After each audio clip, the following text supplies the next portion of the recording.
Hola, ¿qué tal? Muy buenas tardes tengan todos. Gracias por acompañarnos. Estamos con Hugo Achá y queremos analizar el día de hoy, bueno, la orden que ha dado el presidente Trump de salir de Venezuela a un grupo de empresas, entre ellas la petrolera de un donante republicano, amigo de Trump, persona que juega golf en el club Trump y todo, pero aún así le ha dicho debe salir de Venezuela. Muchos deben salir de Venezuela, de las grandes petroleras, y también ha llamado a poner un arancel especial a quienes comercien con el petróleo venezolano.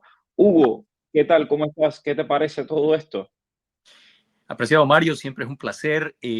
Me parece que no debería sorprender a nadie. Yo voy a insistir en algo que hemos dicho en tu espacio.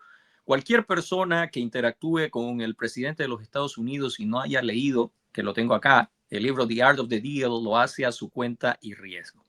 El señor Trump es un ferviente creyente de que todo proceso es una dinámica constante y que a veces la negociación es el objetivo en sí mismo. ¿Qué quiero decir con esto? Está muy claro de que la administración tiene un pilar fundamental referido a la seguridad estratégica de los Estados Unidos y cómo ésta se ve afectada por la actividad ilegal. Y hoy día ya es un hecho inexorable porque está contenido en la orden ejecutiva del 20 de enero del 2025 que, como tú recordarás, implica la conversión de organizaciones del crimen transnacional organizado en organizaciones terroristas y que tiene que ver también con el flujo financiero que alimenta no solo a estas organizaciones, sino a los gobiernos adversarios de Estados Unidos que se beneficien de ello.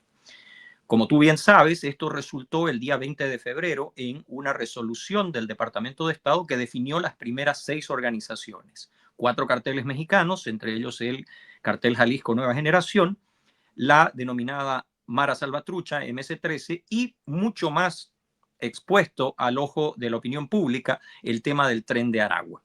Inmediatamente esto fue hecho público, la administración subió el volumen de la retórica, ya se refiere exclusivamente a la organización de Nicolás Maduro como una organización criminal que ha atentado contra la seguridad de los Estados Unidos, habla de un régimen, y ahora ha emitido esta orden ejecutiva que grava con un 25% de tarifas a cualquier estado u organización pública o privada que comercie o realice actividades financieras derivadas de la actividad petrolera de Venezuela, ¿no es cierto?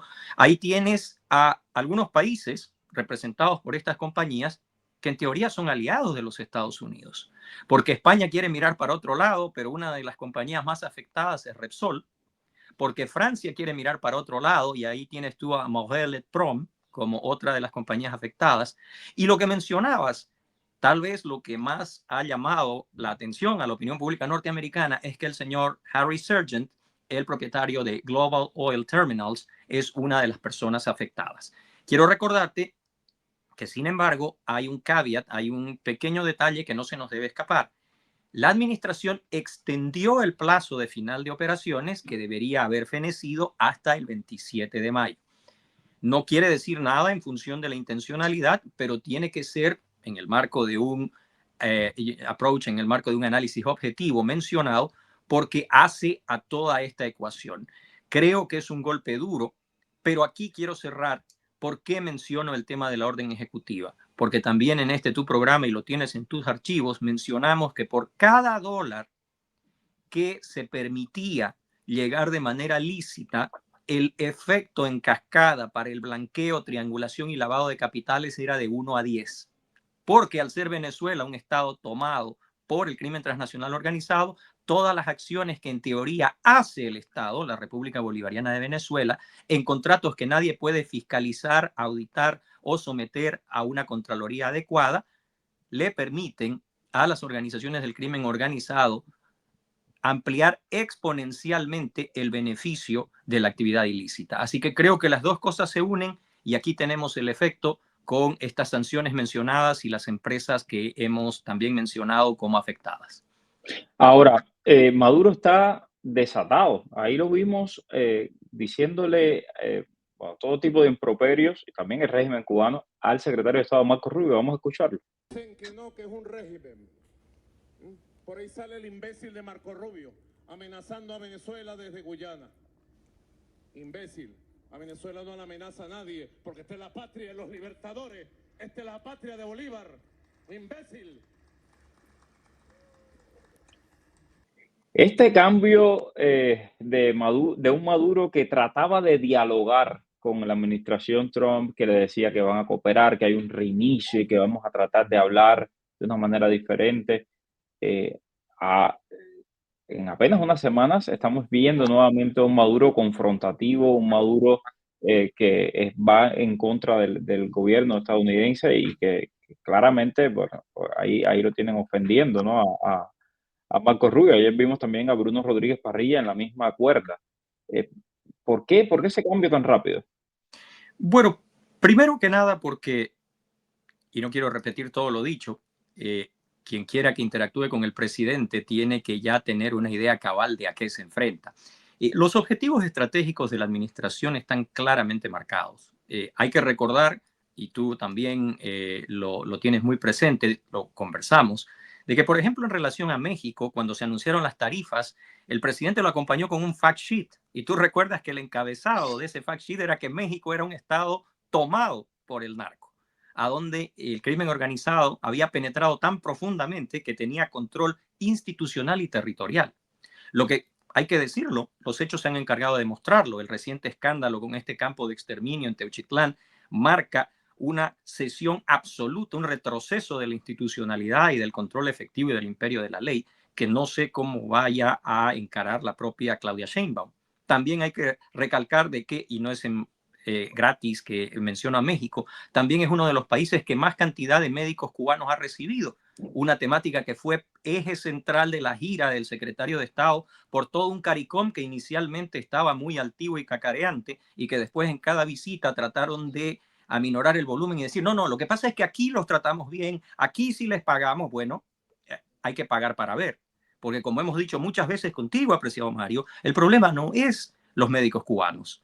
Y esa es una posición de la Fundación que saludamos, la posición del secretario de Estado, porque la reflejó impecablemente.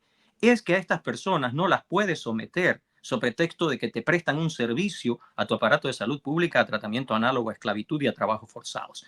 Pero yendo a tu punto, a los regímenes les duele el bolsillo, no es la dignidad, no es Venezuela. Cuando Maduro dice la patria de los libertadores, a algún entrevistado que pudieras tener con un gracejo más sardónico que el mío te pudiera decir, ¿y es la patria de él? Porque hay dudas muy sobradas acerca de su verdadera nacionalidad. Pero eso sería abandonar el eje. Esto no es sobre Venezuela. Esto no es sobre Cuba, no es sobre el pueblo cubano, no es sobre el pueblo venezolano. Esto es sobre organizaciones criminales que han usurpado lugares de gobierno y que someten a sus poblaciones a condiciones infrahumanas.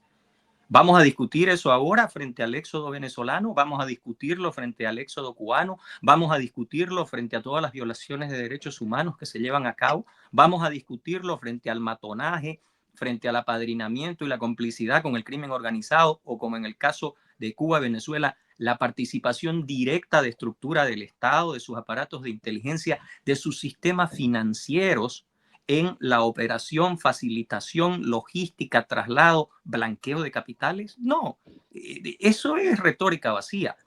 El rey está desnudo, el emperador está desnudo en ambos casos y están gritando porque les están tocando el bolsillo. Finalmente, Hugo, ¿cuán efectivas pudieran ser estas sanciones? Hemos visto a Venezuela, el régimen de Nicolás Maduro, sometido a fuertes sanciones en la administración Trump 1.0. ¿Estas sanciones van a ser peor? ¿Cómo lo ven ustedes? Yo quiero darte mi opinión personal. Creo que hay un mayor margen de efectividad porque observo una voluntad política para ejercer presión sobre los facilitadores. Anteriormente, los sancionados habían sido los regímenes. Yo espero que este efecto de lo que dijo el presidente en su conferencia de prensa hacia China, pero que lo tiene que decir también hacia España, hacia Francia y hacia este muy significativo donante que tiene, como tú dices, una cercanía con el propio presidente, tienen que trasladarse al ámbito de lo práctico. Si así se hace, te aseguro que habrá un efecto dominó. Me atrevo a decirte un área en el cual me gustaría muchísimo que esta presión también se extienda. Un ejemplo, las grandes empresas hoteleras españolas en Cuba, que someten a sus trabajadores en la isla a un tratamiento que el mismo trabajador en España no tiene, porque en España tiene derecho al patronato sindical, porque tiene derecho a vacaciones pagas, porque tiene sus derechos fundamentales, sus libertades civiles protegidas, y el mismo individuo, si está en la isla, no te tengo que decir, apreciado Mario, a qué condiciones está sometido. Así que creo que desde ese punto de vista me permito un poco de optimismo en el sentido de que por primera vez están empezando a sentir la presión los que habitualmente habían sido facilitadores impunes de las transacciones, de las operaciones y al final del día de la actividad ilícita de La Habana y de Caracas. Justamente el día de hoy estábamos compartiendo también una noticia que es que están cerrando cuentas para nacionales cubanos en determinados bancos suizos. Y yo compartía la noticia y me daba mucha gracia porque alguien decía, al final el pueblo es el perjudicado. Yo le decía, bueno, el pueblo, realmente el pueblo cubano tiene dinero para tener una cuenta en un banco suizo. ¿Quiénes son los que tienen cuentas en el banco suizo, ¿no? En estos bancos suizos y se trata de PostFinance, uno de los principales bancos estatales de Suiza, y es el que está notificando a los clientes cubanos sobre este cierre de cuentas. Evidentemente, como bien dice Hugo Achá, están poniendo el dedo, están poniendo el puntero sobre quienes han permitido durante tantos años, los facilitadores, de que el dinero del régimen cubano se albergue en estas cuentas en paraísos fiscales o incluso de que puedan pues explotar las propiedades confiscadas a sus legítimos dueños, como es el caso de estas hoteleras españolas. Muchísimas gracias, Hugo. Apreciado Mario, antes de que nos vamos, hay un antecedente que valida todo lo que has dicho en relación a Suiza. Una investigación del gobierno norteamericano en un libro que también está en mis anaqueles, se llama Suiza, el oro y los muertos. Cuando se descubrió que los bancos suizos habían lavado y habían realizado operaciones con el oro extraído de las víctimas de los campos de concentración de la Alemania nacionalsocialista, Suiza tuvo que levantar en buena medida su secreto bancario. Hoy día, a raíz de esto, Suiza se cura en salud porque no quiere ser percibida como un blanqueador de los recursos de una dictadura. Muchísimas gracias a todos. Como siempre les pido, suscríbanse al canal de YouTube. Nos vemos más tarde con temas de inmigración y seguiremos con muchos más temas de Cuba. Gracias, Hugo. Un abrazo. Un placer. Dime cuál es el periodista que está en el boom. Es Mario Rincón. El periodista que te trae toda la información. Es Mario Rincón. El periodista de la radio y la televisión. Es Mario Rincón. Habla de temas cubanos, está de migración. Mario Rincón. Oye, dale, conéctate y comparte. Déjame un like. Dale, comparte. Dale, conéctate y comparte.